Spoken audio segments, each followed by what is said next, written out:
Alhamdulillahirabbil alamin. Wassalatu wassalamu ala sayyidina Muhammadin sayyidil mursalin wa ala alihi wa ashabi ajmain. Allahumma ya rabbana lakal hamdu wa lakal syukru kama yanbaghi li jalali wajhika wa sultanik.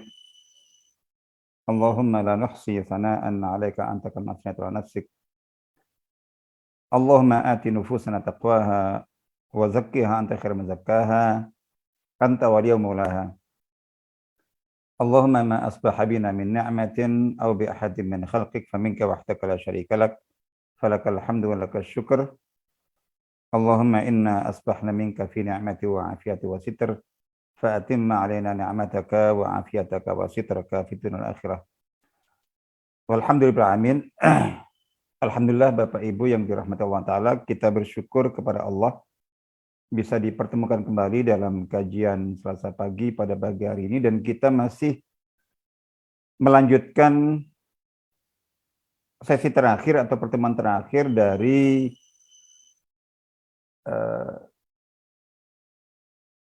seri kajian Fiqhul Muwazanat, fikih menimbang dan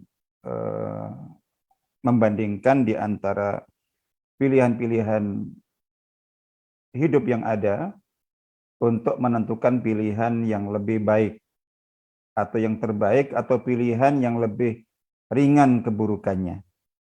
Dan pada pertemuan terakhir ini insyaallah bagian dari 3 pertemuan terakhir yang kita khususkan untuk memberikan beberapa contoh terapan bagaimana fiqhul muwazanat yang kaidah-kaidahnya, teorinya, dan rambu-rambunya sudah kita bahas dalam beberapa pertemuan sebelumnya. Itu kita coba terapkan dalam beberapa contoh.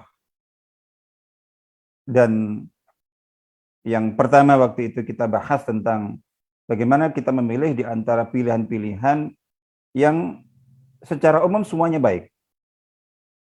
Jadi kita harus memilih dan pilihannya baik semuanya. Tapi di antara pilihan yang baik itu tingkat kebaikannya berbeda-beda, sehingga secara syar'i kita wajib menentukan pilihan berdasarkan fiqhul muwazanat untuk menentukan pilihan yang lebih baik atau yang terbaik. Lalu kemudian berikutnya kita bahas tentang salah satu faktor penentu, faktor pentarjih,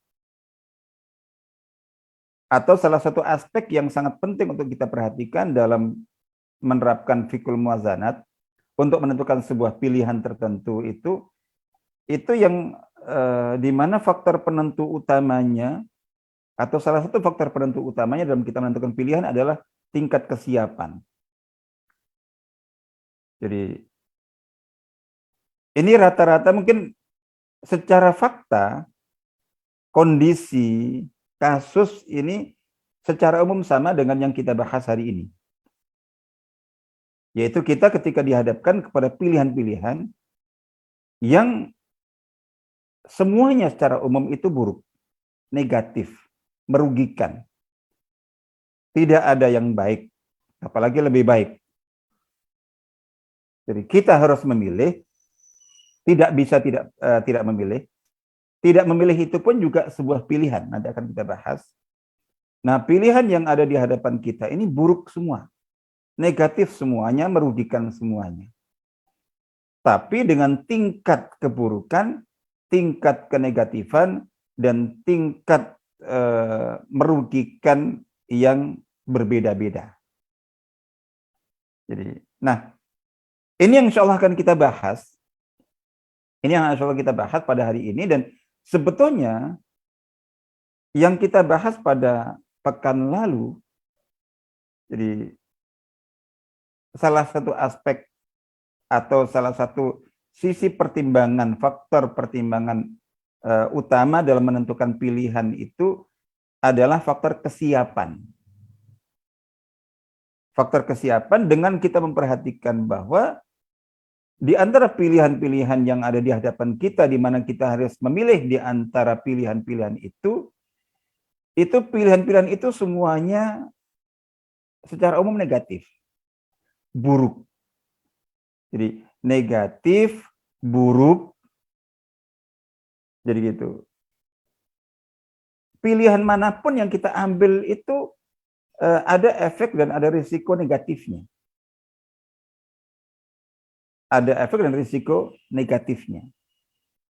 Nah, hanya saja risiko dampak negatif dari sebuah pilihan di antara pilihan-pilihan yang ada itu A dan B misalnya, itu bisa dijadikan dan bisa berubah menjadi lebih kecil kemabaratannya, lebih ringan kenegatifannya. Jadi gitu. Itu karena faktor kesiapan. Jadi gitu. Jadi pilihan A misalnya, itu ada secara umum kenegatifannya, ada kerugiannya, ada buruknya.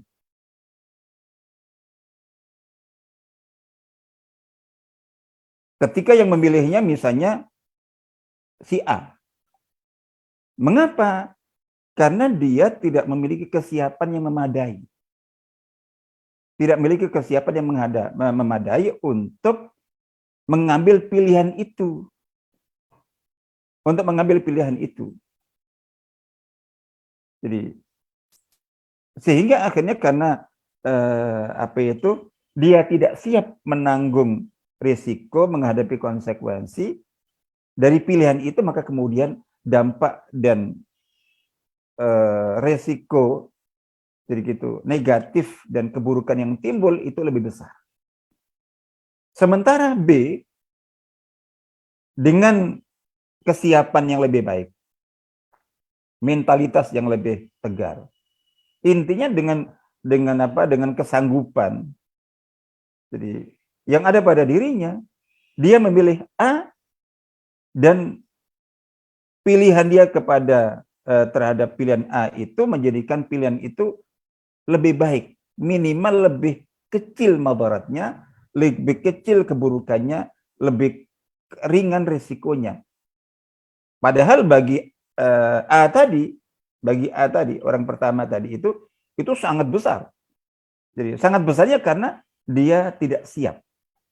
Dia memilih itu, tapi tidak mempertimbangkan dan memperhitungkan bahwa sebenarnya dia tidak siap memenuhi konsekuensi dari pilihan itu, tidak siap menghadapi resiko dan dampak negatif dari pilihan itu.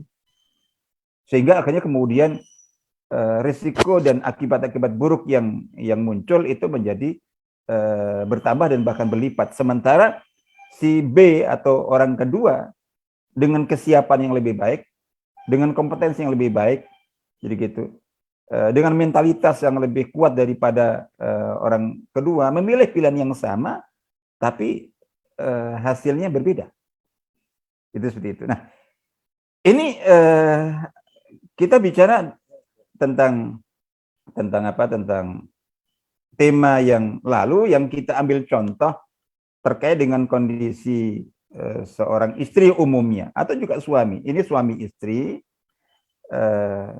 yang dalam mengarungi kehidupan berumah tangga yang tentu semula diharapkan baik mereka berdua mendapatkan sakinah, mawaddah dan rahmah dan seterusnya, bisa menciptakan keluarga yang bahagia dan membahagiakan.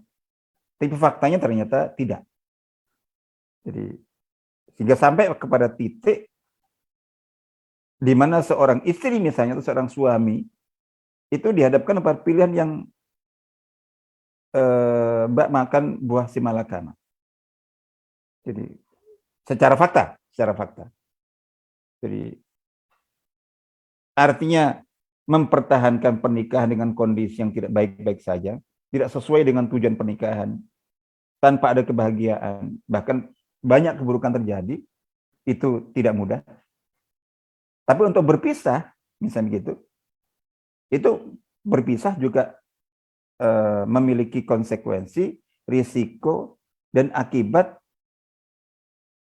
yang jika seseorang tidak siap menghadapinya, tidak siap memenuhi konsekuensinya, itu akan sangat buruk sekali.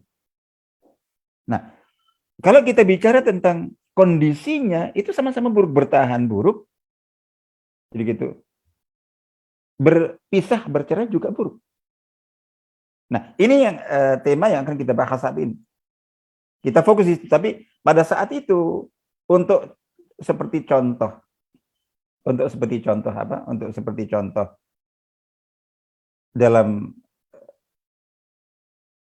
hubungan atau dalam ikatan pernikahan yang berjalan tidak baik-baik saja. Jadi sehingga akhirnya bahwa suami atau istri sampai kepada pertanyaan. Dalam kondisi seperti ini, itu artinya bahwa mempertahankan pernikahan itu juga buruk, berat, tidak ringan. Tapi berpisah juga tidak ringan. Juga banyak akibatnya. Nah, di situ waktu itu kita bahas, ini faktor penentunya. Jadi gitu. Faktor penentunya itu adalah kesiapan. Jadi kita waktu itu lihat siap. Ada sebagian misalnya dalam konteks ini yang paling umum, yang paling banyak misalnya seorang istri. Jadi seorang istri. Ini kita ulang sedikit lagi. Ini seorang istri yang mendapati suaminya yang jelas tidak memenuhi kriteria yang sebaiknya seorang suami yang seharusnya menjadi penanggung jawab. Misalnya tanggung jawab lemah, bahkan naudzubillah mungkin ada KDRT, bahkan mungkin komitmen agamanya juga sholat bolong-bolong, itu contoh seperti itu. Jadi tambah lagi naudzubillah apalagi misalnya main perempuan selingkuh, tapi sudah punya anak. Nah, ini ada kondisi di mana secara kita katakan bahwa pertanyaan apakah sebaiknya bertahan ataukah melepas, berpisah dengan cerai. Dengan kondisi seperti itu kita sudah sebutkan. Kaidah dasarnya kan dalam pernikahan ya dipertahankan sebisa mungkin.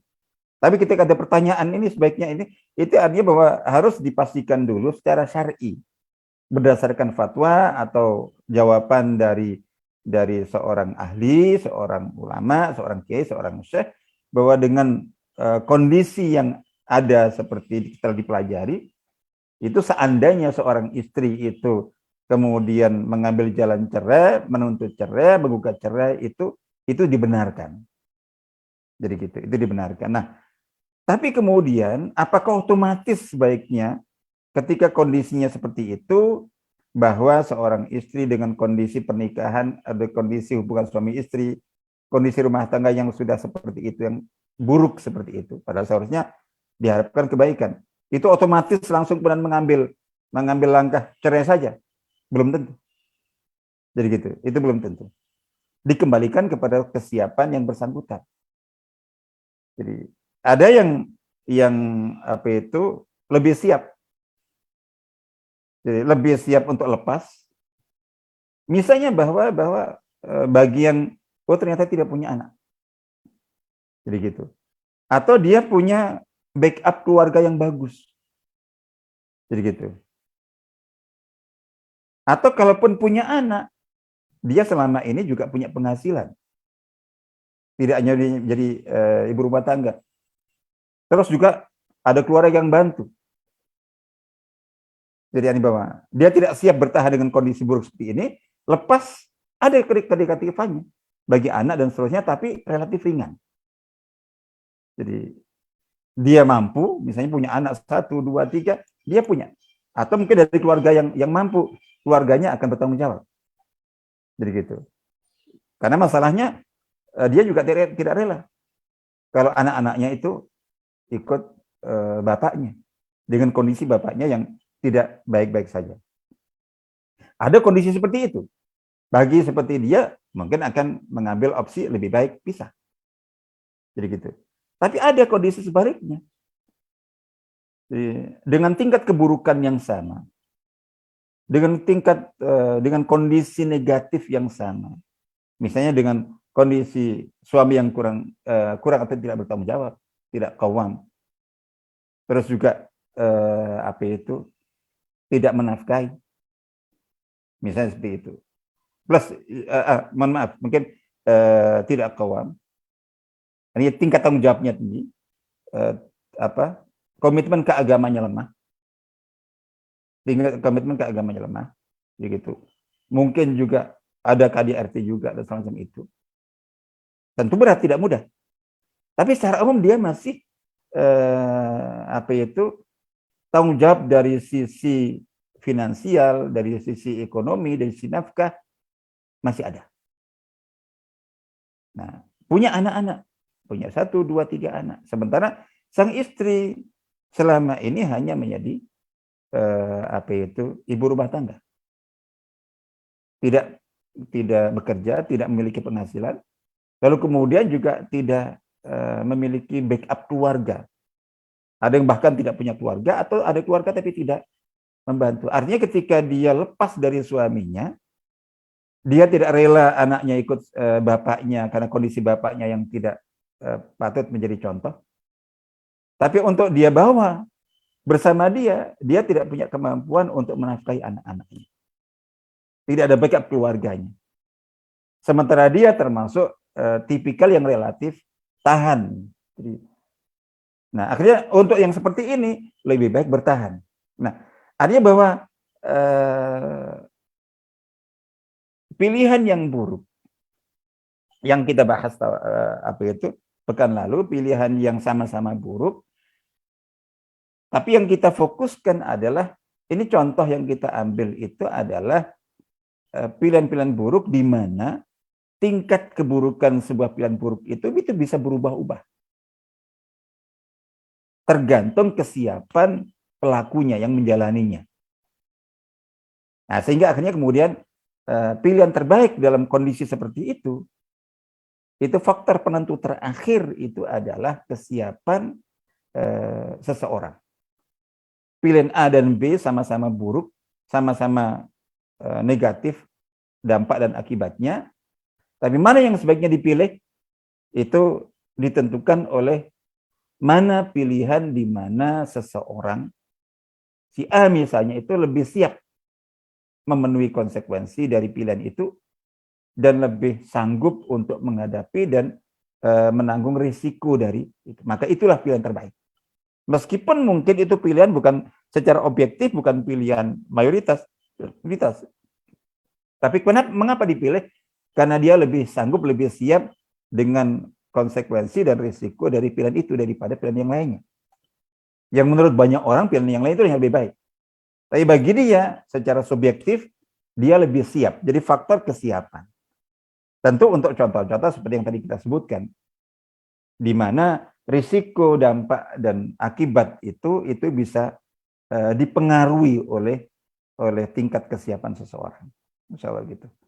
Baik, nah, jadi sebetulnya tema yang kita bahas pada pekan lalu itu secara kondisi sebelum memasukkan unsur kesiapan, secara kondisi itu ini sama dengan yang sekarang. Kita membahas tentang bagaimana seseorang atau bagaimana kita bersikap ketika kita dihadapkan kepada pilihan-pilihan dalam hidup, di mana pilihan yang ada itu buruk semuanya. Pilihan yang ada itu buruk semuanya. Tapi dengan tingkat keburukan yang berbeda-beda. A, B, C. A buruk, negatif, merugikan. B lebih buruk, lebih negatif, lebih merugikan. C paling buruk, paling negatif, paling ini. Ketiga-tiganya buruk. Tapi tingkat keburukannya berbeda-beda. Lalu kemudian kita tidak punya pilihan lain selain 3 pilihan itu. Perhatikan. Kita tidak punya pilihan lain kecuali pilihan itu. Semuanya buruk, tapi dengan tingkat keburukan yang berbeda-beda. Nah, maka secara syar'i ketika kita dihadapkan pada kondisi seperti itu secara syar'i seorang muslim, seorang muslimah wajib memilih secara sengaja. Tentu berdasarkan pertimbangan, berdasarkan dalil, berdasarkan alasan. Apakah dia memilih pilihan A atau B atau C? Secara sengaja, bukan asal. Di sini menggunakan fikih muwazanat. tentu sudah jelas bahwa yang harus dipilih ada pilihan yang lebih kecil dan lebih ringan tingkat keburukannya.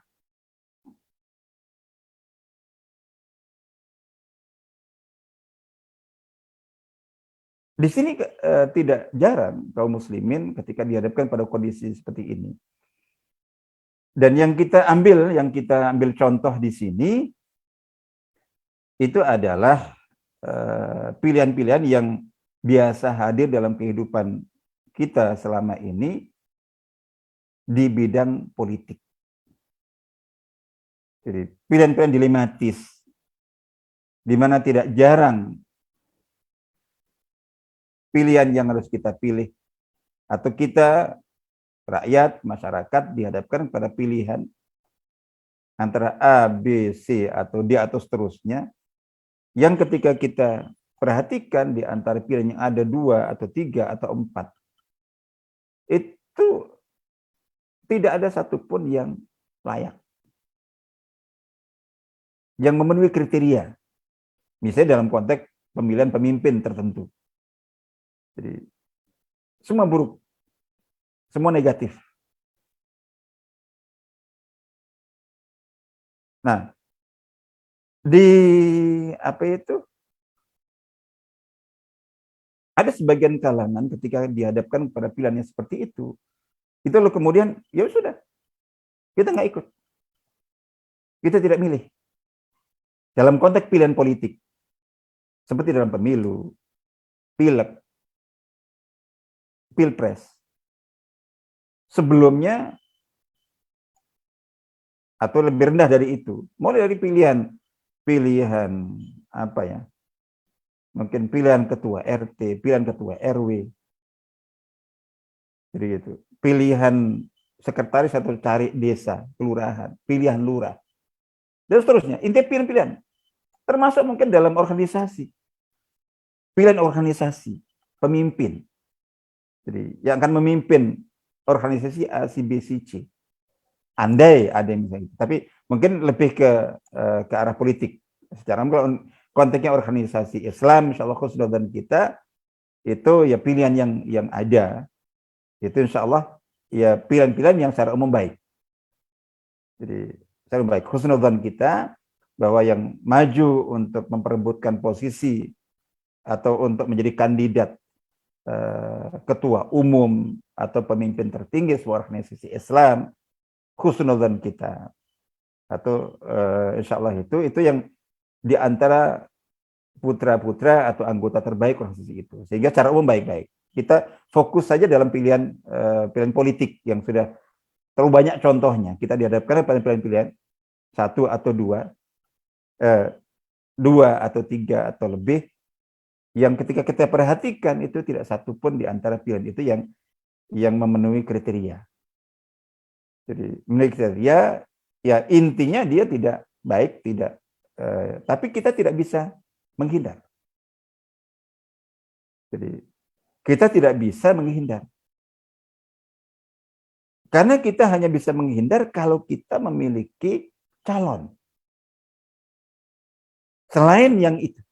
Jadi gitu. Selain yang ada itu. Nah, di sini yang terjadi itu biasanya kemudian pilihannya ya sudah. Jadi mengambil sikap untuk tidak memilih, untuk tidak ikut campur, yang biasa dibahasakan dalam konteks pemilihan seperti itu mulai dari pemilihan ketua RT, ketua RW, pilihan lurah, bahkan pilihan cari atau sekretaris desa dan segala macam itu, terus sampai ke pilihan dalam konteks partai politik dan pilihan alat, misalnya bahwa pilihan partai, pilihan alat, pilihan dalam pemilu dan dalam pilpres dan seterusnya dalam pilkada, mulai dari pemilihan yang biasanya kita harus terlibat dalam pemilihan itu, pemilihan dalam pilwali, wali kota, jadi pilbub pilihan bupati, pilgub pilihan gubernur, sampai pilpres yang pilihan langsungnya juga pilihan presiden dan seterusnya. Nah, itu yang ada itu secara tadi kita katakan secara umum itu ketika kita dihadapkan pada pilihan-pilihan yang sebetulnya di antara pilihan yang ada itu tidak ada yang memenuhi kriteria.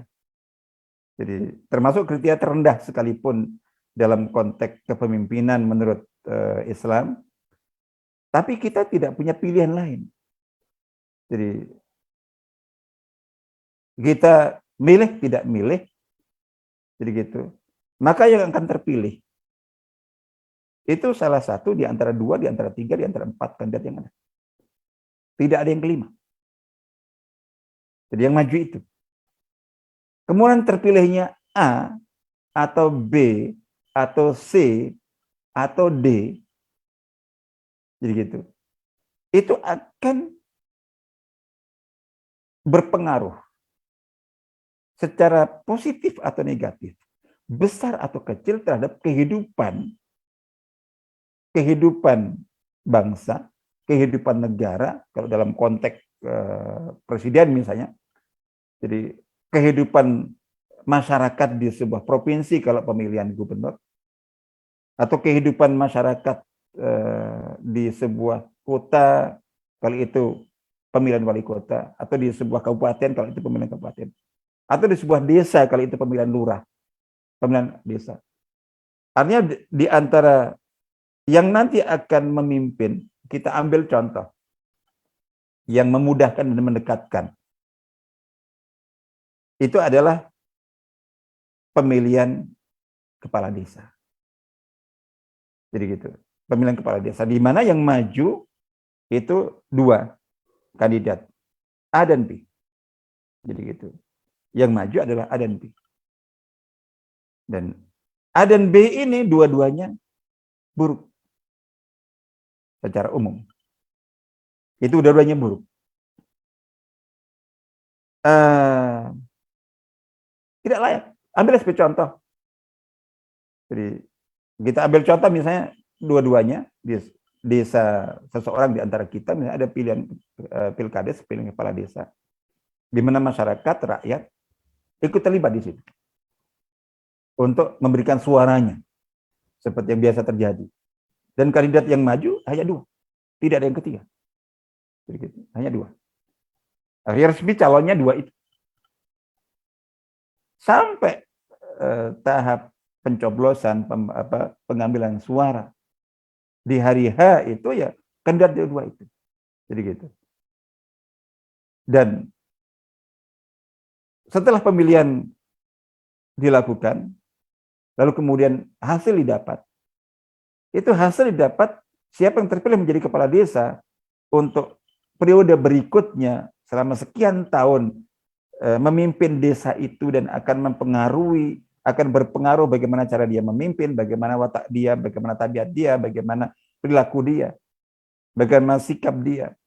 Itu akan berpengaruh secara sangat besar, sangat signifikan terhadap baik buruknya kondisi desa itu, di mana seseorang seperti saya misalnya atau kita itu ada di desa itu, yang pasti akan terpengaruh dengan kebijakan, keputusan, perilaku, sikap apapun yang diambil oleh kepala desa yang terpilih di antara 2 kandidat yang ada, yang ternyata dua-duanya itu buruk. Ambillah misalnya bahwa ini secara agama, karena memang ini kita ambil contoh di desa yang memang mayoritas penduduknya bahkan mungkin semuanya muslim. Jadi gitu. Sehingga 2 kandidat itu juga muslim dari sisi agamanya. Tapi muslim yang tidak baik. Kita ambil contoh. Dua-duanya tidak sholat, tidak puasa. Aslinya ya tidak baik gitu dong. Dari sisi itu. Jadi tidak sholat, tidak puasa. Artinya komitmen keagamaannya sangat lemah sekali. Tapi itu dari sisi ibadah. Dari sisi ibadah. Ketika kita lihat sisi yang lainnya, sebenarnya ini cukup. Kalau seandainya kita memiliki calon yang lainnya, yang rajin sholat, rajin puasa, ibadahnya bagus, akhlaknya bagus, ya tentu selesai. Ini tidak. Yang ada hanya dua itu. Jadi yang ada hanya dua itu. Dan dua-duanya tadi itu. Muslim tapi tidak sholat, tidak puasa. Baik.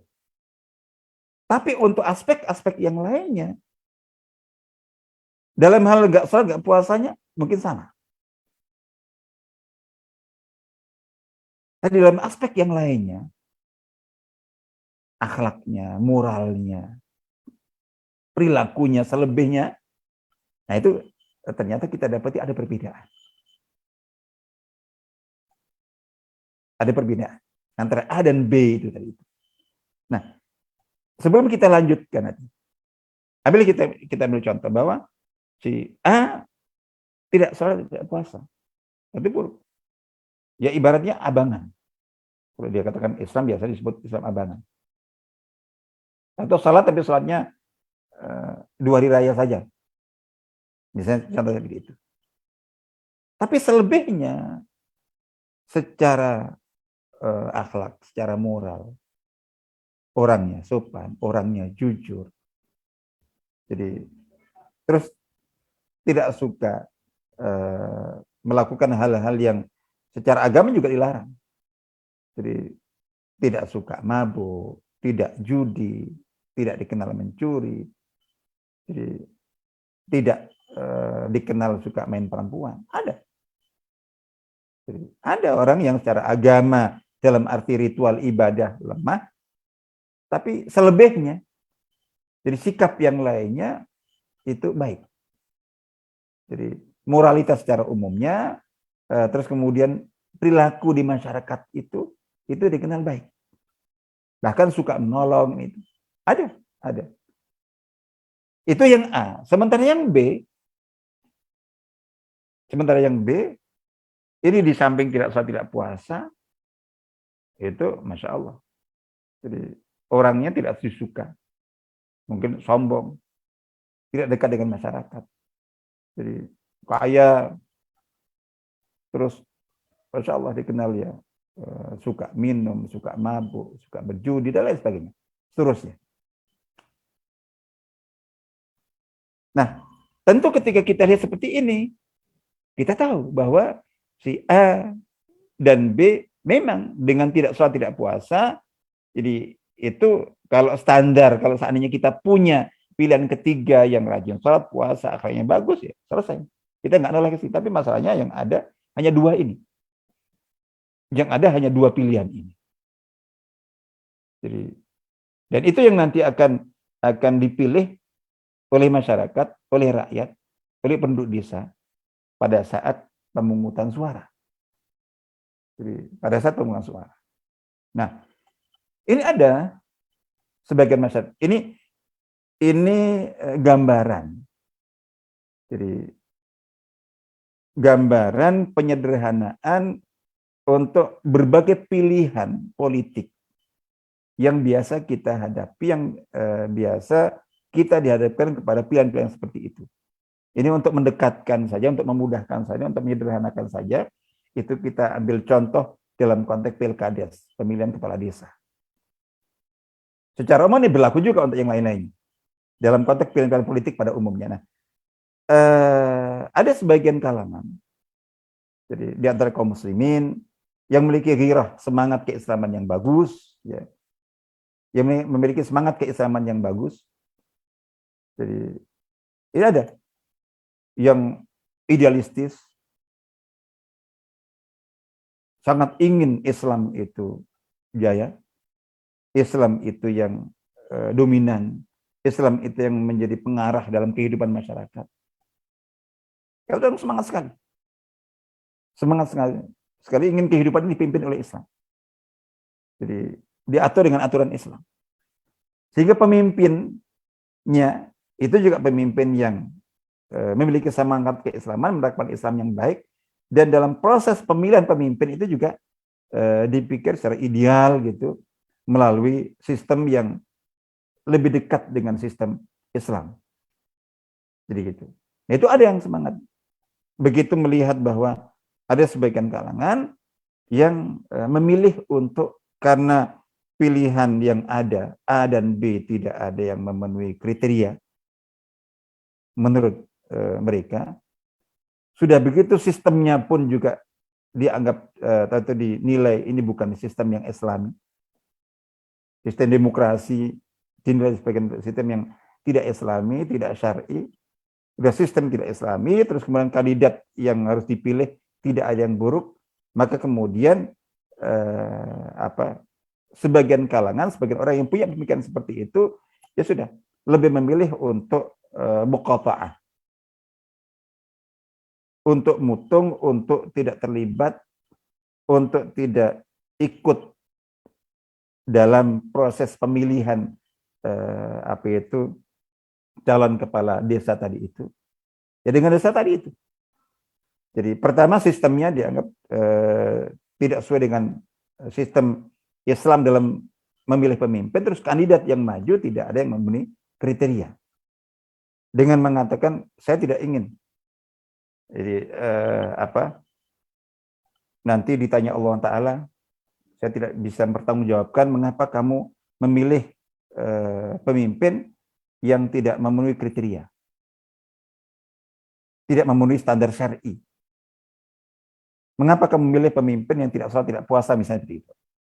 Apalagi kalau sampai lebih jauh lagi, kenapa kamu memilih pemimpin yang yang bukan muslim? Atau mengapa kamu memilih pemimpin yang buruk? Jadi daripada saya nanti tidak bisa mempertanggungjawabkan dan tidak bisa menjawab dengan memberikan jawaban seperti itu, ya sudah, saya tidak ikut. Saya memilih untuk abstain, tidak terlibat dalam sistem yang tidak Islami, kemudian tidak terlibat dalam memilih pemimpin yang buruk, yang tidak layak, yang tidak memenuhi kriteria. Jadi gitu. Karena kandidat yang ada semuanya buruk semuanya. Jadi bagaimana kita memilih pemimpin yang buruk? Bagaimana kita mendukung pemimpin yang buruk? Bagaimana kita memberikan suara kepada kandidat yang kita ketahui adalah itu buruk dan tidak memenuhi kriteria secara syar'i. Akhirnya kemudian pilihannya apa? Kemudian memilih untuk tidak memilih. Memilih untuk tidak terlibat, tidak ikut memberikan suaranya di hari pemungutan dan pemberian suara. Jadi gitu. Yang biasa dikenal dengan sikap abstain. Sikap abstain atau sikap golput, biasa dikenal dengan golongan putih. Itu golongan putih, tidak memberikan suara, tidak mendukung A atau B. Nah, betulkah bahwa ini pilihan yang terbaik? Dengan alasan seperti yang tadi kita sebutkan. Karena tidak ingin memilih pilihan yang buruk. Jadi, mari kita lihat. Betulkah alasan seperti itu? Jadi gitu. Apakah itu dibenarkan dan itu syar'i? Dan betulkah itu memang merupakan pilihan yang baik atau yang lebih baik? Atau setidaknya yang lebih ringan keburukannya? Pertama perlu saya tegaskan bahwa sikap seperti itu kan dengan sikap abstain, dengan sikap golput, dengan sikap untuk tidak ikut terlibat dalam memberikan sikap terhadap dinamika sosial, ekonomi, politik yang ada. Padahal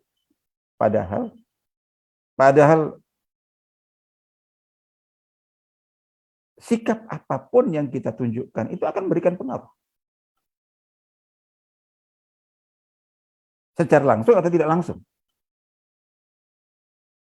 Nah, betulkah bahwa dengan alasan yang tadi kita sebutkan, sikap abstain, sikap golput, sikap tidak memilih, itu merupakan pilihan yang tepat, pilihan yang baik atau lebih baik?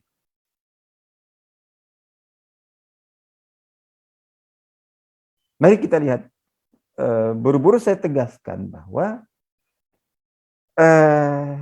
ketika kita dihadapkan pada pilihan seperti yang tadi saya gambarkan, contohnya dalam pilkades di mana kandidat calon kepala desanya itu A dan B, yang dua-duanya tidak salat tidak puasa, dan dari sisi itu tentu dua-duanya buruk, dua-duanya sebetulnya tidak layak. Jadi gitu. Dua-duanya buruk, dua-duanya tidak layak. Jadi, tapi ketika kita lihat lebih jauh lagi, lebih luas lagi, lebih dalam lagi, lebih teliti lagi, dalam aspek-aspek yang lainnya, itu ada perbedaan yang sangat jauh. Yang tadi saya katakan bahwa si A memang buruk, jadi gitu, dengan tidak sholat, tidak puasa. Tapi B jauh lebih buruk berlipat-lipat daripada A. Lalu kemudian kandidat yang ada itu hanya dua itu. Dan masyarakat, penduduk desa, mau nyoblos tidak nyoblos, berikan suara tidak memberikan suara, mau ikut tidak ikut. Itu ujungnya nanti yang akan keluar menjadi pemenang dan akan memimpin desa itu sebagai kepala desa dalam periode sekian tahun ke depan, itu ya antara A dan B itu. Di mana siapapun yang akan memimpin nanti itu akan menentukan warna kehidupan, corak kehidupan, akan memberikan pengaruh positif atau negatif terhadap kehidupan di desa itu, di mana orang-orang yang memilih sikap golput itu juga akan ikut menerima dan menanggung dampaknya. Nah, dengan tidak ikut terlibat, jadi gitu, mengambil sikap muqatha'ah, mengisolir, abstain, golput, itu dengan kondisi seperti itu, dan ini perhatikan ya, dengan contoh kasus seperti yang tadi kita sebutkan, itu adalah sikap, salah satu bentuk sikap lemahnya rasa tanggung jawab, lemahnya kepedulian sosial. Secara umum, sikap apapun dalam kehidupan ini, jadi sikap apapun yang diambil oleh seseorang itu akan ada dampak, pengaruh positif atau negatifnya secara langsung atau tidak langsung. Contoh yang tadi kita sebutkan. Yang ingin tadi saya katakan bahwa dalam kondisi seperti yang tadi kita sebutkan, itu pilihan abstain, pilihan golput itu juga pilihan.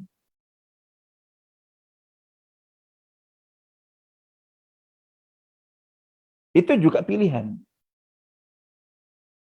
Cuman pilihan tidak secara langsung. Pilihan yang tidak disengaja. Pilihan yang tidak dilakukan secara sadar dan bertanggung jawab. Dan pada hakikatnya, jadi pilihan sikap untuk tidak memilih, untuk abstain, untuk golput, dalam contoh seperti yang tadi saya sebutkan dalam pilkada seperti yang tadi saya gambarkan itu, karena tidak ingin terlibat ikut dalam pelaksanaan sistem pemilihan pemimpin, sistem politik yang tidak islami, tidak syar'i menurutnya. Terus kemudian tidak ikut menanggung dosa menurutnya karena memilih pilihan yang buruk atau tidak siap untuk menjawab dan bertanggungjawabkan menjawab pertanyaan atau memberikan pertanggungjawaban ketika yang dipilih itu adalah pilihan yang buruk. Jadi, nah itu ada sikap ini, sikap salah satu bentuk sikap kelemahan tanggung jawab dan kekurang pedulian sosial. Jadi itu sikap tidak peduli. Mari kita lihat. Jadi sebetulnya ketika kita tadi dihadapkan kepada pilihan, oke, sama-sama buruk, tapi dengan tingkat keburukan yang tidak sama. A buruk dengan tidak taat dalam agamanya, tidak sholat, tidak puasa. Tapi aspek yang lainnya dikenal baik. Perilakunya baik. Jadi dikenal jujur, dikenal bisa dipercaya. Tidak suka mabuk, tidak punya track record mencuri, tidak suka berjudi, tidak suka main perempuan. Ada banyak di masyarakat. Sementara yang kedua, itu buruknya tidak hanya tidak sholat, tidak puasa, tapi plus yang tadi kita sebutkan. Ya pemabuk, ya pejudi, yang main perempuan dan seterusnya seperti itu. Jadi apalagi terus pembohong dan sebagainya. Nah, itu seperti itu. Tapi tetap saja bahwa yang A itu juga tidak ini. Nah, ketika kita dihadapkan pada pilihan yang sama-sama buruk dengan tingkat keburukan yang tidak sama. Tadi kata A buruk, B lebih buruk lagi. Kelompok yang tidak ini, yang tidak apa, yang tidak atau memilih untuk tidak ikut, memilih untuk tidak ikut memilih. Memilih sikap abstain, memilih sikap golput. Udah, tidak ikut-ikutan. Jadi gitu. Dengan alasan yang tadi sudah kita sebutkan. Itu sebetulnya secara tidak langsung dengan sikap abstennya, dengan sikap golputnya itu, dia telah mendukung pilihan yang lebih atau paling buruk.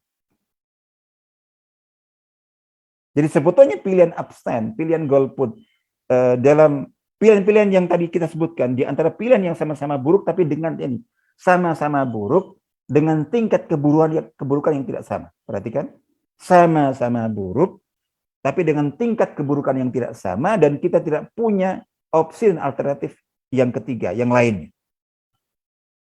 Terus kita mengambil sikap abstain, sikap golput. Pilihan abstain, sikap golput itu sebetulnya secara tidak langsung itu memilih pilihan yang terburuk. Jadi dalam konteks yang tadi itu sebetulnya secara tidak langsung yang abstain, yang golput itu sama saja dia memilih dan mendukung kandidat B yang lebih buruk tadi itu. Kalau dikatakan, enggak, saya kan tidak nyoblos dia. Saya tidak memberikan suara kepada dia. Perhatikan, saya tidak nyoblos nama dia, saya tidak memberikan suara kepada dia, saya tidak ikut-ikutan. Iya, tapi pada hakikatnya, sikapmu dengan abstain dan golput itu sama saja mendukung dia. Sama saja memenangkan dia. Kok bisa? Perhatikan, dengan gambaran yang tadi kita sebutkan, dengan dua pilihan tadi, itu kalau kita nilai dan kita lihat, atau ambil sebagai contoh. Udahlah, misalnya kok seandainya dia atau siapapun yang mau memilih, dia orang-orang baik, orang-orang saleh. Dia pada pilihan dua tadi itu. Itu jelas tentu yang akan dan itu jelas ya. Jadi yang tadi kita sebutkan bahwa si A, si B itu betul-betul ini si A, si B dikenal secara jelas oleh masyarakat. Bagaimana pribadinya, bagaimana perilakunya, bagaimana track record-nya. Itu tidak ada khilafiyah, bukan tuduhan. Yang B itu dikenal memang culas, dikenal memang pembohong, dikenal memang pejudi, dikenal memang pemabuk, itu semuanya tahu. Jadi gitu. Begitu juga si A, dua-duanya iya, tidak salah, tidak puasa, tapi dikenal jujur orangnya. Tidak suka mabuk, tidak suka perempuan, tidak suka judi. Itu semuanya tahu. Maka orang baik ketika dia memilih, itu bisa dipastikan dia tentu akan berikan suaranya kepada A. Jadi gitu. Berarti tidak mungkin diberikan suaranya kepada B. Dia orang-orang yang baik. Jadi, dan memang betul dia bertanggung jawab, memilih dengan bertanggung jawab, dia akan memilih. Nah, tadi ambillah sebagai contoh. Ini saya langsung gambarkan saja. Jadi saya langsung gambarkan. Bahwa misalnya bahwa di desa itu ada pimpinan kepala desa. Terus kemudian kandidatnya dua yang tadi kita sebutkan, A dan B. Jadi yang secara umum ya kalau kita ukur dan kita nilai dengan standar ideal, tidak ada yang ideal, tidak ada yang memenuhi syarat. Tidak yang baik. Dua-duanya buruk tapi dengan tingkat keburukan yang berbeda. A buruk tapi B jauh lebih buruk lagi berlipat-lipat. Dan baik buruknya mereka itu tentu akan berpengaruh pada saat siapapun di antara keduanya terpilih nanti. Jadi sebenarnya antara keduanya akan terpilih nanti. Oke. Misalnya di desa itu ada. Ambillah sebagai contoh ada 10 orang yang punya semangat keislaman yang tinggi, yang bagus, idealistis, jadi, ahli masjid, remaja masjid, insya Allah itu. Tapi tadi punya pemikiran tadi itu. Enggak, ini sistemnya tidak islami, kemudian kandidat yang harus kita pilih tidak ada yang memenuhi kriteria. Maka 10 orang tadi, 10 penduduk desa tadi memilih untuk tidak ikut. Jadi pada hari H, di mana masyarakat, penduduk desa yang ada di desa itu atau yang tidak sedang merantau, tidak sedang bepergian, bahkan ada yang bepergian pun di luar kota, itu datang untuk memberikan suaranya. Jadi, untuk memberikan suaranya kepada kandidat yang akan dipilih. Jadi gitu. Nah, mengapa tadi kita katakan bahwa orang yang jadi tidak ikut memilih, mengambil sikap abstain dan golput, itu juga pilihan. Jadi gitu. Itu juga pilihan. Ini bukan pilihan di luar dua pilihan itu. Perhatikan. Jadi itu juga pilihan. Itu maksudnya bukan kok di luar pilihan A, B itu. Jadi bersikap abstain, bersikap tidak ikut memilih, bersikap golput, itu pada hakikatnya itu juga pilihan. Mengarah ke salah satu di antara dua kandidat yang ada. Dan mengarahnya kepada dukungan kepada yang lebih atau paling buruk di antara pilihan yang ada. Mengapa demikian? Karena dengan sikap abstain, sikap golput, misalnya tadi kita contohkan 10 orang tadi itu, mengapa tidak kata hakikatnya memberikan dukungan padahal dia tidak nyoblos, tidak berikan suara kepada kotaknya si B. Tapi sebetulnya hakikatnya secara tidak langsung dia mendukung dan memenangkan si B. Ketika si B menang, maka 10 pemilik suara itu ikut bertanggung jawab dan akan dimintakan pertanggungjawaban. Mengapa kamu memilih kandidat yang lebih buruk atau yang paling buruk? Jadi, kok bisa? Karena dengan sikap abstain dan sikap golputnya atau dengan sikapnya tidak ikut memilih itu telah mengurangi suara kandidat yang seharusnya diberi suara.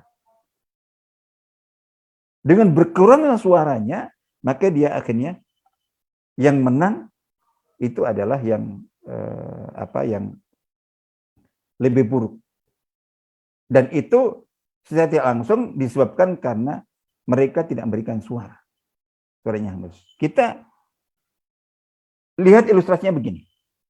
Ketika hari H datang, misalnya masyarakat memberikan suaranya, jadi gitu. Meskipun mereka dan ini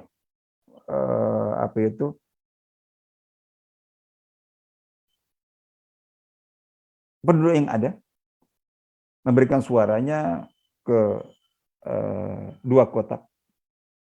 Jadi ada kotak kandidat A, kotak kandidat B. Jadi satu persatu masyarakat memberikan suaranya, ada yang memasukkan kertas suara ke kotak A, ada yang memasukkan ke B, A, B, A, B, A, B, A, B. Baik. Nah, setelah itu kemudian selesai. Semua masyarakat yang memiliki hak untuk memberikan suaranya sudah memberikan suaranya. Jadi kecuali tadi 10 orang yang memilih untuk abstain, memilih untuk golput tadi itu. Jadi karena tidak ingin tidak ingin ikut bertanggung jawab memilih pemimpin yang buruk, kepala desa yang buruk menurut mereka. Akhirnya sudah setelah selesai kemudian ini kartu suara ini, kertas suara itu dikeluarkan dari kotaknya, lalu kemudian dihitung. Dan ternyata ini hampir seimbang.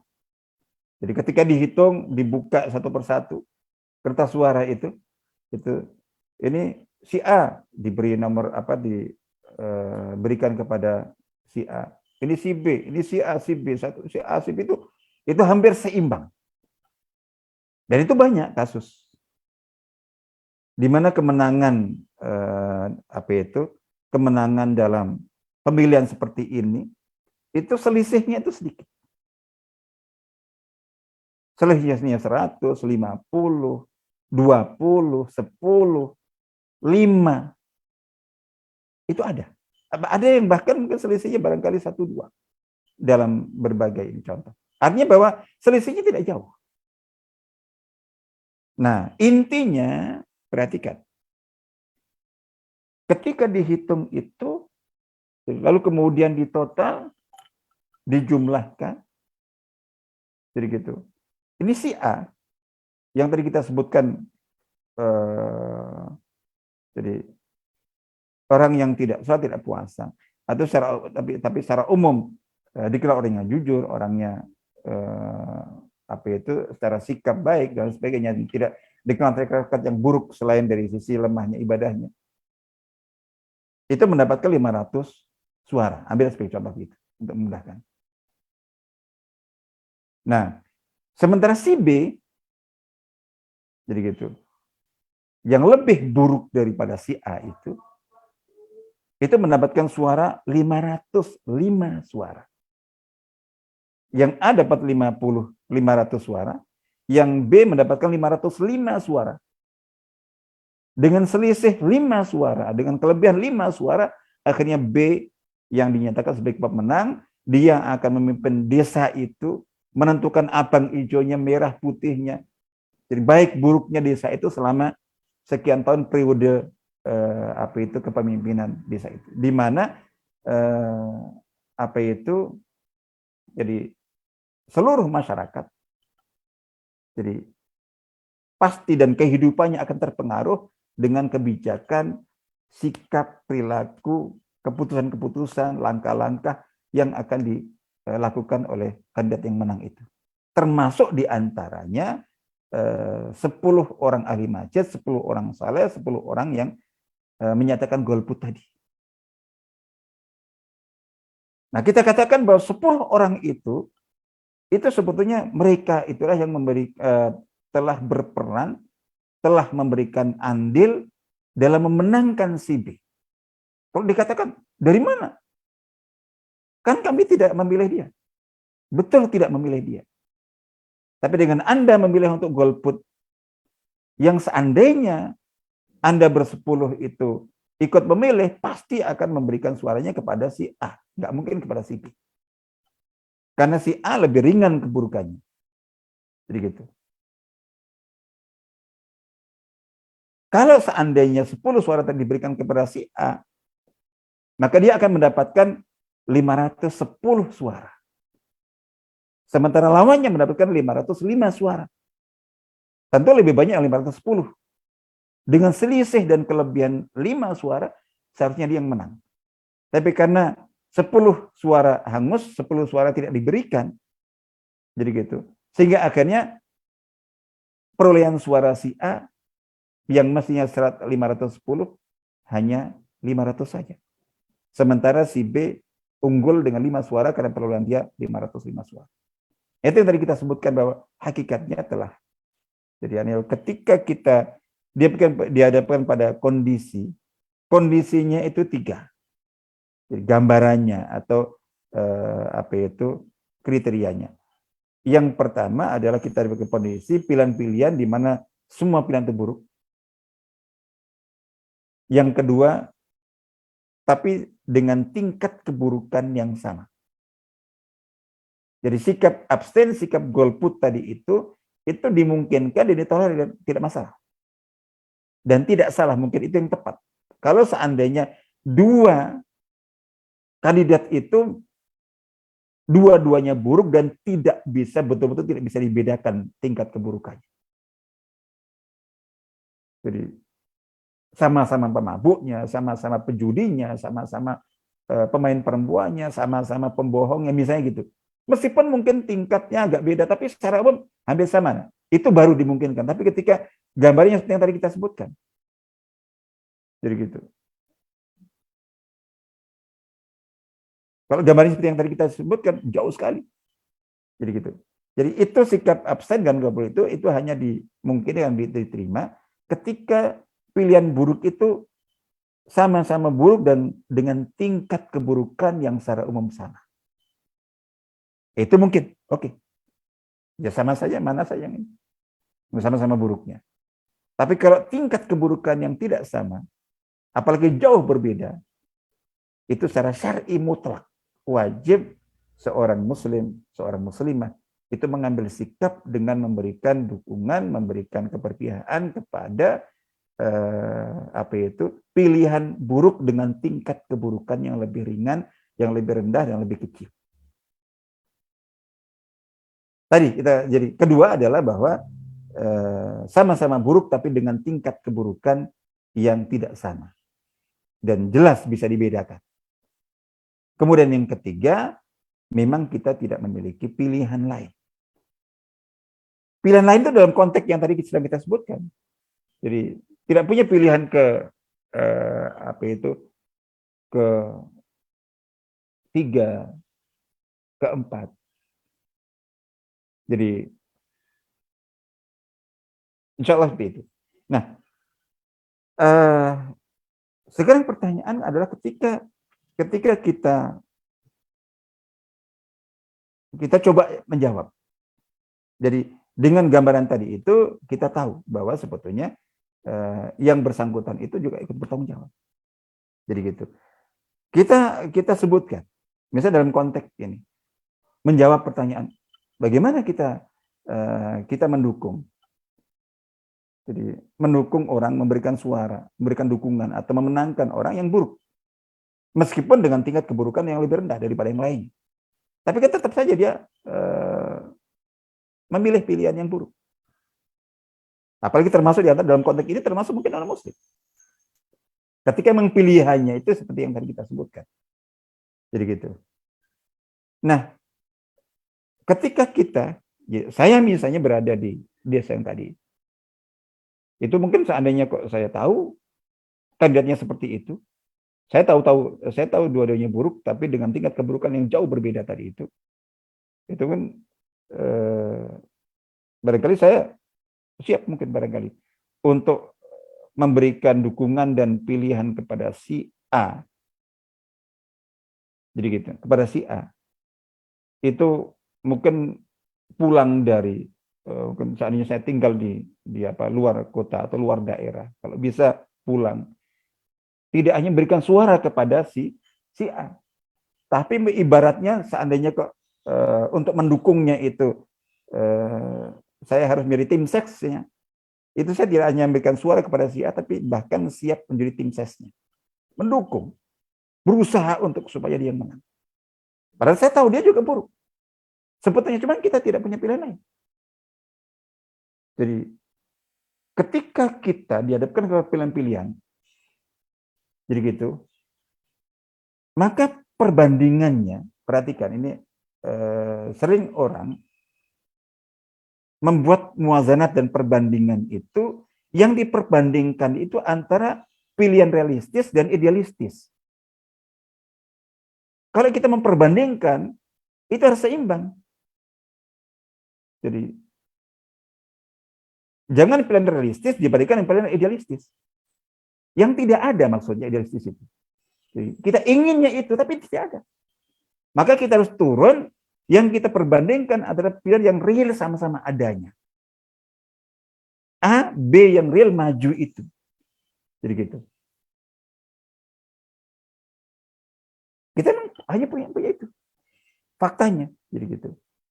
Nah, di sini Mengapa kok kita yang dengan bekal fikul muwazanat akhirnya kemudian tidak hanya memberikan dukungan dan suara kepada si A, tapi bahkan seandainya kok dibutuhkan dan perlu untuk memenangkannya itu harus menjadi tim ses, termasuk memberikan kontribusi kalau dibutuhkan untuk dana supaya dia menang. Jadi gitu. Kalau ditanya mengapa kok sampai sebegitunya mendukung, berpihak, memenangkan, jadi mendampingi tim ses kepada kandidat yang secara kriteria buruk. Mengapa mendukung orang yang buruk? Mengapa mendukung orang yang oke Islam tapi tidak taat? Jadi gitu. Nah, di sini mungkin yang paling mudah. Sepertinya ketika kita mendukung, memilih, dan memenangkan si A tadi, itu hakikatnya dasar utama kita bukan memilih dia. Bukan berarti suka kepada dia yang tidak taat. Jadi gitu. Bukan karena kita suka kepada dia, kita mengidolakan dia, lalu kemudian kita pilih dia. Bukan karena kita suka atau kita ingin dia ini. Tapi yang kita lakukan hakikatnya, kita sedang berusaha dan berjuang untuk mencegah terpilihnya kandidat yang lebih buruk. Perhatikan, kita sedang berusaha untuk mencegah terpilihnya kandidat yang lebih buruk. Masalahnya, kita tidak memiliki jalan kecuali dengan cara memenangkan kandidat yang memang buruk tapi dengan tingkat keburukan yang lebih ringan. Ini kaidah akhafud dhararain yang sudah kita kenal semuanya. Ketika ada dua pilihan yang sama-sama buruk, sama-sama madarat, dengan tingkat kemudarat yang berbeda-beda, maka kita itu wajib untuk menolak, wajib untuk mencegah, wajib untuk menjauhkan pilihan yang lebih buruk, meskipun terpaksa dengan mengambil pilihan dan opsi yang lebih yang buruk tapi dengan keburukan yang lebih ringan. Itu kaidah dasar. Jadi hakikatnya ketika kita ditanya mengapa orang yang tidak baik, orang yang tidak taat, jadi gitu, kok kamu dukung? Bagaimana kamu pertanggungjawabannya ya Allah? Hakikatnya saya mendukung dia bukan karena dia. Bukan karena cinta kepada dia. Bukan karena suka dan bukan karena saya berpendapat dia memang pantas dan patut untuk menjadi pemimpin. Tapi yang kita lakukan dengan mendukung dia itu hakikatnya kita sedang berjuang untuk mencegah terpilihnya kandidat yang lebih buruk, yang lebih jahat, yang lebih besar madaratnya, dan saya atau kami, kita tidak punya pilihan lain, wasilahnya, jalannya, terpaksa dengan mendukung pihak yang lebih ringan keburukannya tadi itu. Jadi saya kira itu. Sisi yang lainnya biasanya gini. Jadi gitu. Ini orang yang mana mungkin orang yang tidak taat agamanya, orang yang mungkin juga memiliki kemaksiatan tertentu, itu nanti diharapkan akan membela agama, akan memenangkan agama, akan memberikan kebaikan bagi masyarakat. Jadi gitu. Atau bagaimana kita memilih di antara pilihan-pilihan yang buruk itu? Saya ingin memberikan dua jawaban, dua gambaran dan contoh dari sirah. Ketika kita dihadapkan kepada pilihan-pilihan yang pilihan itu sama-sama buruknya. Ini sama-sama buruk, sama-sama negatif, sama-sama tidak baik dalam kacamata Islam. Jadi gitu. Kita bahkan memiliki contoh. Contoh dalam sirah itu peristiwa yang jadi bisa kita baca tafsir yang para ulama mufassirin tulis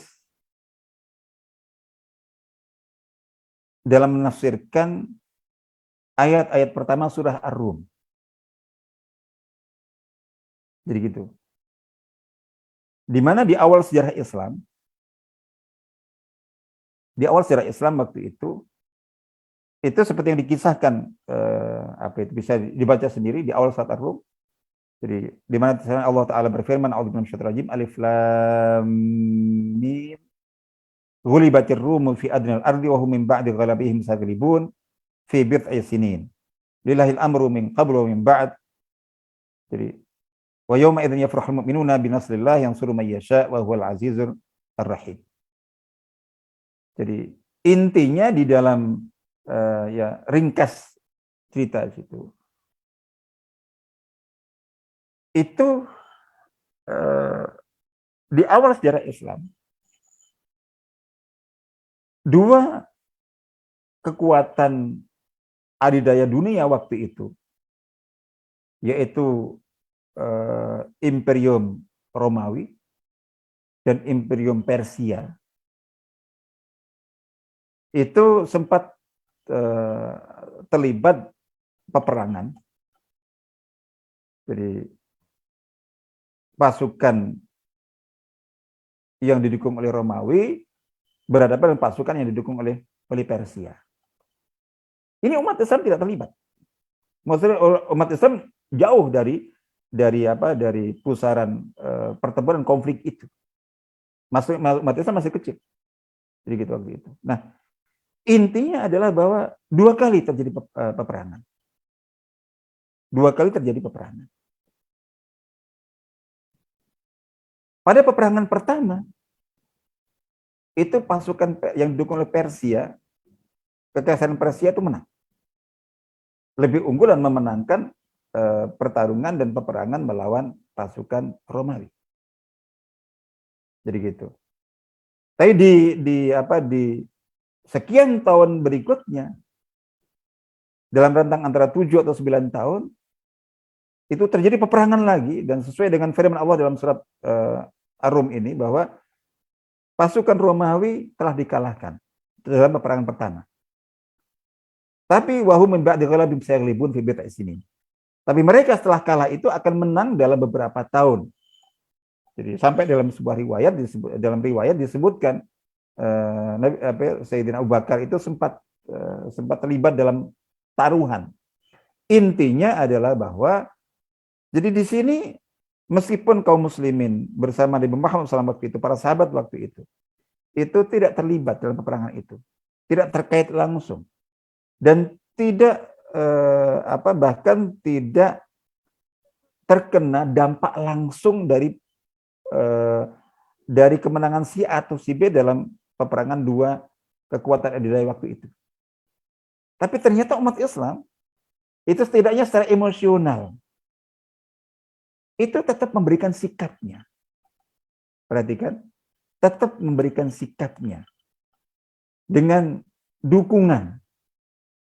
Jadi dukungan keberpihakan. Padahal yang perang itu bukan umat Islam. Kalau dalam kacamata umat Islam, ya mereka sama-sama jadi dari sisi agamanya Romawi itu agamanya Nasrani, jadi gitu. Kemudian Persinya agamanya agama jadi Majusi, penyembah berhala. Nah, di sini itu sama, tidak ada. Jadi dan juga tidak terlibat langsung, tapi ternyata tetap ada sikap keberpihakan. Pada kali pertama ketika Persia menang, itu kaum musyrikin. Itu menunjukkan sikap kegembiraan mereka, keceriaan mereka, sorak-sorai mereka, kepuasan mereka. Mereka lebih mendukung Persia, sama-sama penyembah berhala. Jadi gitu.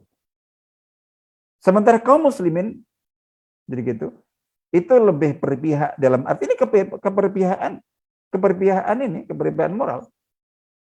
Jadi keberpihakan emosional. Lebih menginginkan dan berpihak, lebih suka, lebih senang ketika pasukan Romawi yang agama Nasrani. Tapi di sini ketika membandingkan, ini jangan bandingkan Nasrani dengan Islam. Di sini Islam tidak terlibat. Yang perang antara Romawi yang agamanya Kristen, jadi gitu. Dan Persia yang agama Majusi, jadi gitu. Itu kalau memperbandingkan, itu yang realistis, sama-sama pilihan realistis itu diperbandingkan. Nah, dalam konteks ini, itu secara ideologi, secara pemikiran, secara agama masih lebih dekat. Meskipun dalam hukum akidah Islam, Nasrani juga kufur. Tapi kalau dibandingkan dengan kekufuran yang beragama Majusi, penyembah berhala, penyembah api, tentu ini lebih ringan. Setidaknya lebih dekat dengan kaum muslimin karena sesama ahli kitab, sesama pengikut Nabi, gitu. Dan mereka meskipun dalam hukum akidah Islam itu menyimpang nasa dan kufur, tapi paling tidak agama mereka punya dasar, punya akar dari kitab suci, dari risalah langit. Secara umum lebih dekat. Jadi seperti itu. Nah, ini juga sama tadi bahwa sehingga kaum muslimin lebih suka. Makanya sampai kemudian awalnya ketika dalam pertempuran pertama yang dimenangkan oleh pasukan yang didukung oleh Persia, itu menang, kaum musyrikin sorak-sorai, gembira ria. Sebaliknya kaum muslimin sedih. Perhatikan. Sedih atas kemenangan kaum Majusi, kaum Persia mengalahkan kaum Romawi, pasukan Romawi yang notabene Kristen, bukan Islam. Tapi sedih atas kekalahan mereka. Jadi gitu.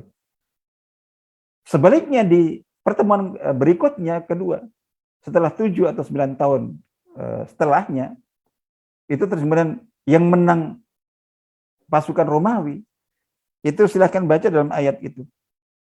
Allah Ta'ala berfirman, wa yauma idzi yafrahul mu'minuna binasrillah.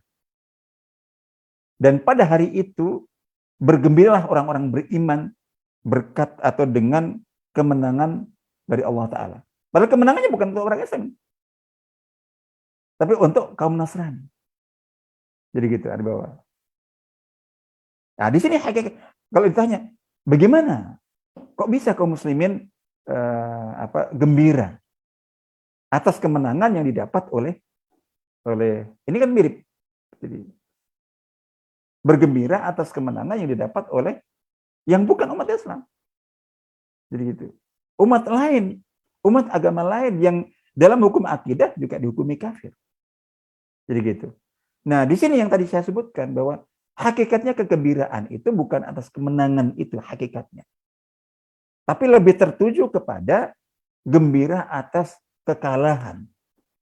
Jadi gitu. Kekalahan pasukan kelompok yang jauh lebih buruk, jauh lebih jahat, jauh lebih sesat. Jadi sepertinya seperti itu. Itu kita ambil contoh. Nah, kalau itu di satu sisi ya. Di sisi yang lainnya,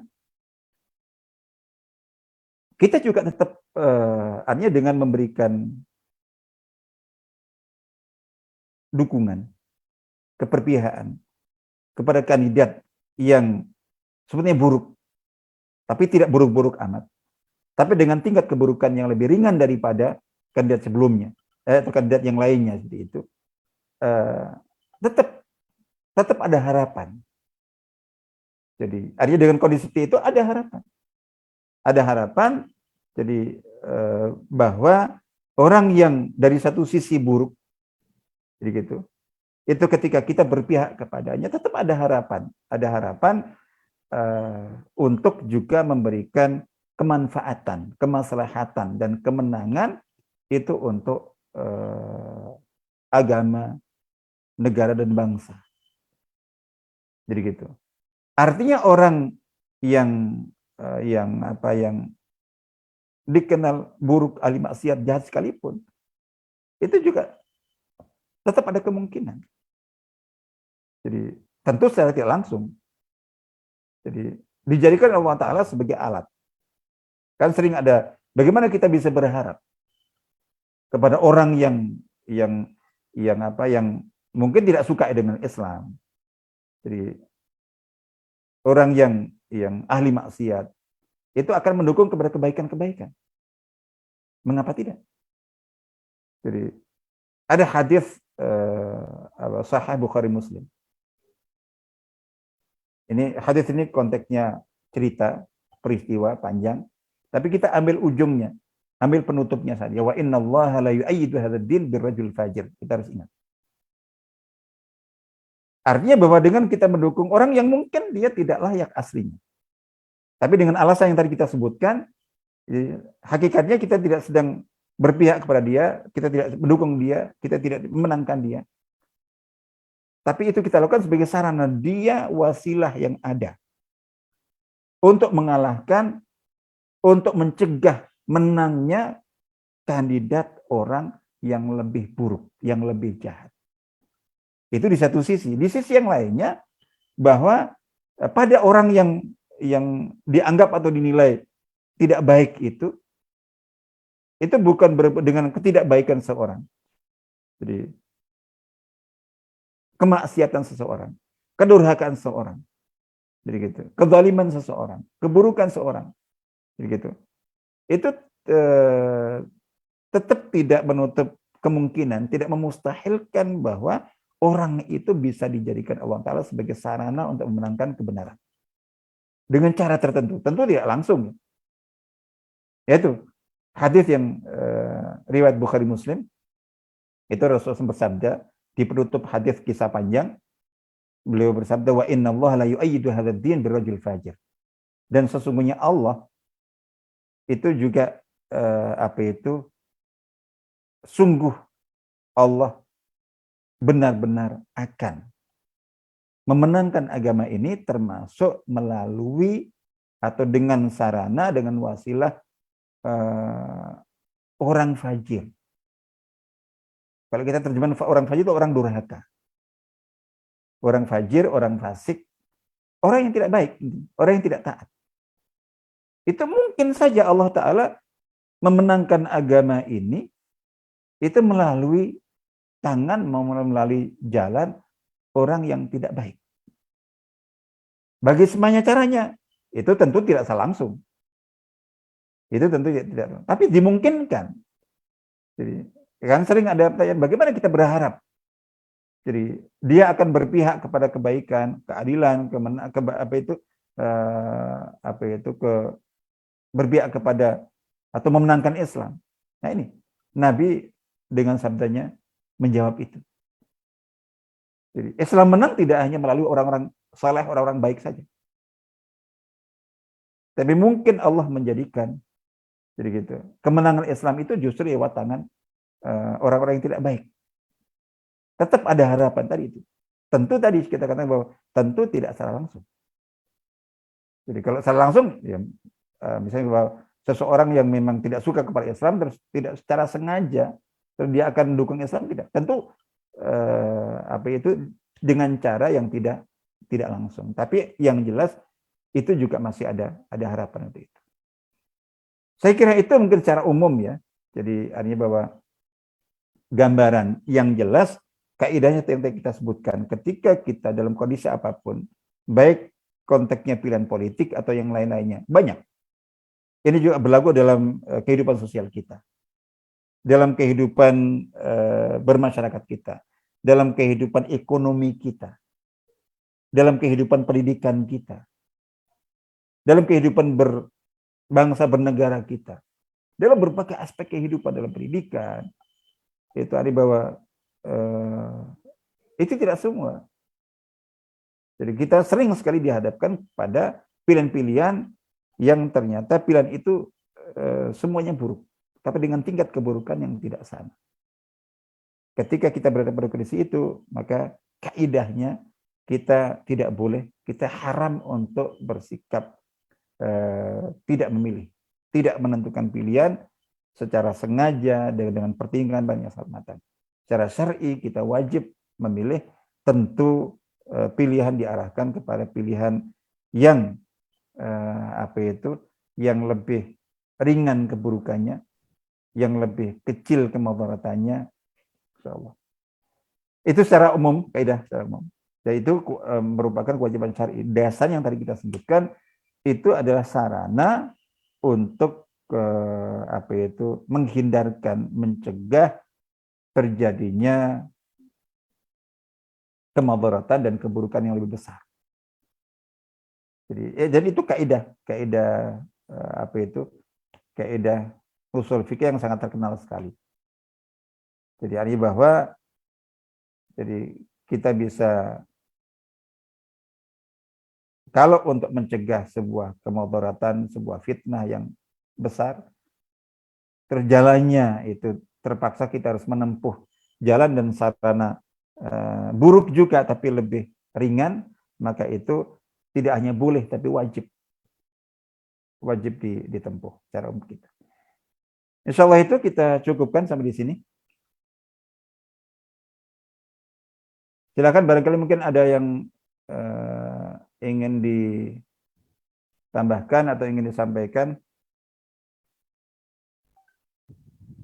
Insya Allah ini ada pertanyaan, Ustadz. Satu pertanyaan. Saya izin bacakan, G. Baik, Bang.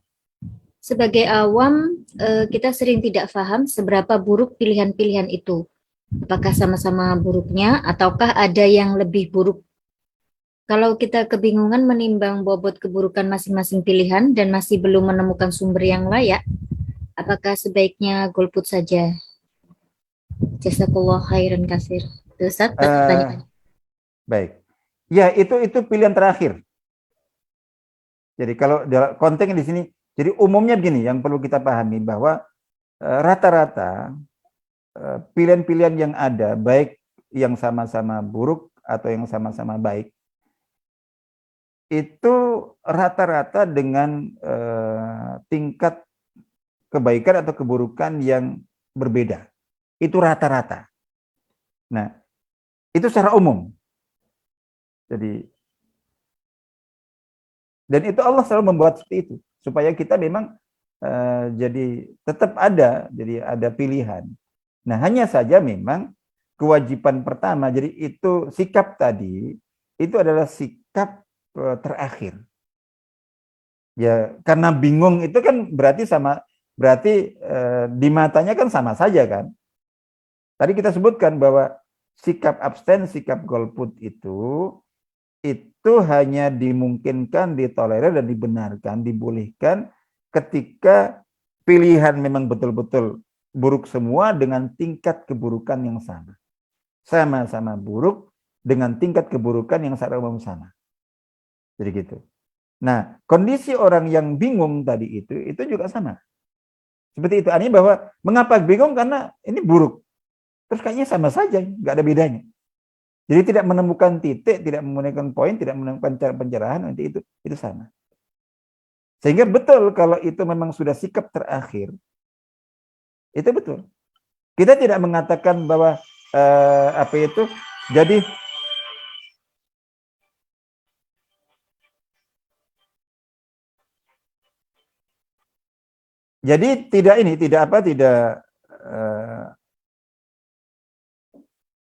kita mengatakan dimungkinkan, ditolerir. Jadi ya kalau memang seperti itu kan apakah lebih baik atau tidak itu relatif secara umum. Tapi secara umum itu adalah bahwa itu ditolerir. Tapi yang tadi kita sebutkan bahwa ini kan bingung kan babnya. Itu sebelum kita kemudian mengambil sikap untuk tidak bersikap, mengambil pilihan untuk tidak memilih itu, karena aslinya kewajiban syar'inya kita memilih. Jadi gitu. Maka kewajiban pertama sebelum mengambil sikap tadi untuk abstain atau golput itu harus berusaha jadi sebisa mungkin untuk mencari tahu. Jadi ini sama dengan ketika kita menghadapi kondisi. Jadi kan ya memang ketika kita menghadapkan kondisi syubhat ya sudah, kita tidak lakukan, kita hindari. Nah, itu kan terakhir kan. Jadi gitu. Karena hukum syubhat itu bisa melebar, bisa menyempit. Nah, kewajiban kita adalah sebisa mungkin menyempitkan wilayah syubhat itu, wilayah keraguan, wilayah tidak tahuan. Jadi gitu, di bawah. Nah, itu hanya sikap terakhir bahwa ya ini bagi saya sama saja, sehingga saya tidak punya pilihan. Jadi A, B kayaknya nggak bisa dibedakan. Insya Allah daripada nanti saya ini malah ya sudah. Tapi sebelum itu dan mengacu kepada kaidah bahwa secara umum, ini hukum sunatullah. Secara umum ketika kita dihadapkan pada pilihan-pilihan dalam kehidupan ini, termasuk dalam konteks pilihan politik ini, itu biasanya Allah selalu menghadirkan pilihan yang ada itu selalu pilihan memang sama-sama buruk, tapi tetap dengan tingkat keburukan yang bisa dibedakan. Nah, artinya bahwa itu perlu dipelajari, itu perlu diketahui, jadi itu perlu dicari tahu. Nah ini, sebelum mengambil sikap yang tadi kita sebutkan, itu kita harus berusaha untuk mencari tahu dulu. Seperti tadi itu kita sebutkan bahwa sesuatu yang bagi orang awam ini hukumnya syubhat sehingga udah kita tinggalkan, itu sebetulnya bukan. Banyak yang sebetulnya bukan syubhat. Jadi jangan kemudian kita bertemu kepada pemahaman kita, pemikiran kita saja, terus kita putusi sendiri. Itu sementara begitu. Tapi apakah sudah optimal kita untuk mencari tahu, bertanya, konsultasi, meminta penjelasan. Jadi itu dulu. Jadi itu harus dioptimalkan dulu. Jadi tidak dengan kondisi masing-masing kita, terus kemudian kita ngamati sendiri, ya sama seperti hukum syar'i kan. Jadi mengapa diperintahkan untuk fas'alu ahla dzikri in kuntum la ta'lamun? Itu wajib. Bertanyalah kepada ahli ilmu jika kalian semuanya tidak tahu. Termasuk berlaku tidak hanya dalam hukum akidah, tidak hanya dalam hukum ibadah, tidak hanya dalam hukum syariat, tidak hanya dalam hukum memahami Quran dan hadis. In kuntum la ta'lamun termasuk dalam konteks ini ketika kita dapatkan pada pilihan tadi itu. Itu harus kita menempuh dan menjalankan perintah Allah, fas'alu ahla dzikri. Jadi bertanyalah kepada ahli ilmu di bidang ini. Nah, setelah kita bertanya dan ini ternyata tetap belum sampai kepada kesimpulan mana yang lebih baik atau mana yang lebih ringan keburukannya, nah di situ memang. Artinya ketika kondisinya seperti itu, iya. Jadi artinya bahwa ditolerir untuk seorang mengambil sikap tidak memilih. Tapi itu adalah keputusan terakhir. Jadi bahwa kewajiban kita berikutnya tetap. Jadi kita berusaha untuk mencari tahu, untuk konsultasi, untuk bertanya. Insya Allah begitu. Ya. Jadi nanti para jamaah atau sahabat kajian Ustaz Mudzaffar ini tidak perlu bingung lagi ya Ustaz ya. Kalau saat nanti sudah harus menentukan pilihan, mungkin pilihan politik atau pilihan lain, tinggal tanya Ustaz. Ya, secara umum gitu. Ya, kan sama seperti dalam hukum syar'i ya.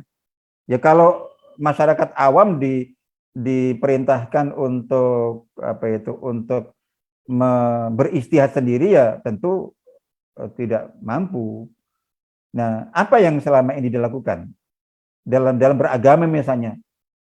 Dalam sholat, dalam puasa, tidak bisa mengambil hukum sendiri, tidak bisa memahami dari dalil sendiri. Itu kan sikap para ulama, artinya bahwa ujungnya kan terakhir itu taklid. Itu seperti itu. Jadi ini sikap taklid. Ngikuti siapa ya? Ngikuti yang difiqahi, dipercaya. Itu seperti itu. Jadi ini juga berlaku dalam konteks ini. Jadi ini bahwa jadi ini tambahan, artinya bahwa kalau bisa kita mendapatkan penjelasan sehingga kita juga dapat pencerahan dan paham ketika kita menentukan pilihan itu memang kita punya dasar pemahaman tertentu. Tapi seandainya itu tidak betul, sebelum mengambil sikap yang tadi kita sebutkan, itu bahwa kita ada opsi sama seperti kita menyikapi masalah-masalah keagamaan, masalah-masalah syar'i. Jadi gitu. Dalam mengamalkan agama kita, orang awam itu dulu pernah kita bahas sudah antara ijtihad dan taklid dan ittiba. Itu kemampuannya taklid berarti mengikuti. Jadi di bawah bingung bukan memutuskan sendiri. Itu kita katakan tadi itu adalah sikap terakhir, tapi kaidah dasarnya itu kemudian dengan mengikuti. Itu betul, artinya dengan dalam tanda kutip taklid. Ngikuti siapa yang diikuti, yang dipercaya. Jadi ini percaya, sudah, saya percaya pada dia. Dan ini berlaku kan selama ini dalam masalah agama kita. Dan ini juga ada hubungannya. Jadi ini bahwa dalam konteks pilihan politik, ini juga masuk di wilayah agama, wilayah siasat syariah karena memiliki dampak. Jadi kesalahan dalam pemilihan misalnya pemimpin di tingkat tertentu, di level tertentu semacam itu, di mana kemudian akan menimbulkan dampak-dampak tertentu, itu jadi dampak pengaruhnya sangat besar. Dampak pengaruhnya sangat besar. Jadi urtif ini kita sebutkan, kalau kita bisa mendapatkan penjelasan atau gambaran pemahaman sehingga akhirnya kita paham, lalu kemudian kita memilih pilihan yang kita dapatkan setelah penjelasan itu, jadi gitu. Nah, ketika tidak, itu jadi ketika tidak, maka pilihan berikutnya itu pilihan bukan berdasarkan pilihan pribadi karena nggak paham ini mana yang baik. Itu dengan cara ittiba atau taklid, dengan mengikuti ulama, mengikuti kiai, mengikuti pilihan ustadz yang dipercaya, yang diistiqoi. Nah, mungkin itu nanti ada pilihan terakhir yang tadi disebutkan. Itu karena ternyata ini saya percaya kepada mungkin beberapa ulama. Ternyata mereka sendiri juga berbeda-beda. Nah, gitu. Nah, itu mungkin dimungkinkan opsi yang terakhir yang tadi saya sebutkan. Insya Allah gitu. Baik. Baik, alhamdulillah. Kalau gitu kita mengikuti ini pendapat Ustaz Mudofar saja, Nggih. Ini Ustaz. Ya, itu salah satu pilihan. Ya, silakan. Untuk menutup ini ada pertanyaan terakhir. Ya. Assalamualaikum warahmatullahi wabarakatuh. Saya beberapa kali memilih pemimpin di level organisasi. Awalnya saya kira si A yang lebih kecil mudorotnya. Saya pilih lalu kalah. Setelah itu baru tahu kalau lawannya si B yang menang ternyata lebih baik setelah memimpin. Bagaimana yang seperti ini? Monggo Ustaz. Ya, enggak masalah. Ya, artinya bahwa selama kita pada saat menentukan pilihan itu kan kita sudah kita memilih secara bertanggung jawab kaidahnya. Jadi waktu itu pilihan kita memang ya sebatas kemampuan dan pemahaman serta informasi yang kita tahu bahwa kita objektif, memang kita memilih karena setahu kita yang sampai kepada kita dia memang lebih baik. Jadi gitu. Tidak masalah kan, ya setelah kemudian berjalan ternyata yang dipilih kalah, dan setelah itu baru kemudian dapatkan bukti baru, bukti lain bahwa ternyata yang menang itu faktanya juga sama baiknya atau bahkan lebih baik lagi. Ya sekarang ini tinggal kita. Jadi kalau orang yang fanatis dan tidak berdasarkan sikap yang objektif, dia tetap nggak peduli. Dan ada kan yang tetap nggak mengakui. Nah, di sini dengan kita perbaiki sikap kita, itu hal biasa. Ya berarti setelah itu kemudian kita berpindah mendukung. Jadi memberikan dukungan kepada yang semula kita tidak dukung itu, dan itu hal biasa. Insyaallah. Saya kira begitu. Berarti ini ya, tidak termasuk kita misalkan menganu mudarat yang karena pilihan kita duluan kepada si yang kalah itu kemudian dianggap begitu memilih ini, yang ini dianggap menurutnya lebih besar, ternyata dia lebih baik. Berarti kita nggak termasuk yang ini ya. Karena kita sudah berpindah sikap setelah mengetahui ada fakta-fakta baru. Iya. Lebih baik. Betul. Nah itu jadi untuk waktu itu ya benar pada saatnya kan, waktu itu kita memilihnya memang berdasarkan pertimbangan sesuai dengan kemampuan dan batas pengetahuan yang kita miliki waktu itu. Sejauh yang kita ini kan dia lebih baik. Jadi bukan hanya karena faktor subjektivitas atau apa. Mungkin khawatir dosa gitu. Tidak kan, waktu itu kan sudah tepat kan. Bahwa kemudian salah misalnya, ya kita bisa saja kita mengatakan ternyata salah. Mungkin ada bagiannya kita kan ada pintu kan. Jadi artinya Allah Ta'ala Maha Rahman Rahim memberikan pintu yang sangat lebar bagi kita, bahwa kesalahan-kesalahan pilihan itu kita tutup itu dengan tobat istighfar. Ya, konteks ini adalah ya sudah kita beralih mendukung kepada yang baru itu. Jadi insya Allah. Baik, Ya. jazakumullah khair Ustaz. Baik, insya Allah kita cukup sampai di sini. Mohon maaf dan seperti yang tadi saya sebutkan, insya Allah ini merupakan sesi atau pertemuan terakhir untuk seri Fiqhul Muwazanat. Mudah-mudahan bermanfaat dan saya mohon maaf jika ada yang kurang berkenan dari yang saya sampaikan selama ini. Insya Allah mungkin selanjutnya nanti monggo jika ada request, ada pilihan untuk kita mendiskusikan tema-tema yang lainnya. Kedepannya mudah-mudahan Allah Ta'ala senantiasa berrahmat kita, memberkati kita. Barakallahu fikum. Kita pungkasi pertemuan kita, majelis kita pada pagi hari ini dengan bermunajat kepada Allah Ta'ala, berharap kepada Allah Ta'ala, bermohon kepada Allah Ta'ala limpahan rahmat, limpahan barakah, kesehatan, keistiqomahan dan segala kebaikan untuk kehidupan kita, keluarga kita, saudara-saudara kita, untuk masyarakat, umat dan bangsa, insya Allah. Dan kita membaca doa teragung dan doa yang paling mustajab bi barakatul Fatihah. A'udzubillahi minasyaitonir rajim. Bismillahirrahmanirrahim. Alhamdulillahirabbil alamin, arrahmanir rahim, maliki yaumiddin. Iyyaka na'budu wa iyyaka nasta'in. Ihdinas siratal mustaqim. Siratal ladzina an'amta 'alaihim ghairil maghdubi 'alaihim waladdallin. Amin. A'udzubillahi minasyaitonir rajim. Bismillahirrahmanirrahim.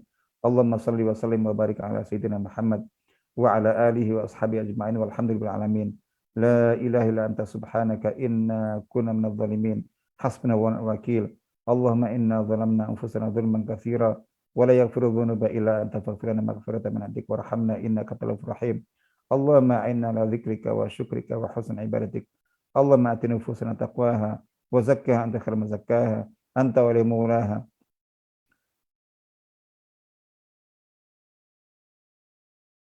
Allahumma inna nas'aluka ilman nafi'a wa rizqan wasi'a wa 'amalan salihan mutaqabbala. Allahumma inna na'udzubika min 'ilmin la yanfa' wa min qalbin la yakhsha wa min 'ainin la tadma' wa min da'watin la yustajabu laha. Allahumma inna nas'aluka imanan kamila wa yaqinan sadiqa wa 'amalan salihan mutaqabbala. Rabbana atina fid dunya hasanah wa fil akhirati hasanah wa qina adzabannar. Subhana rabbika rabbil 'izzati amma yasifun wa salamun 'alal mursalin walhamdulillahi rabbil alamin. Wassalamu alaikum warahmatullahi wabarakatuh.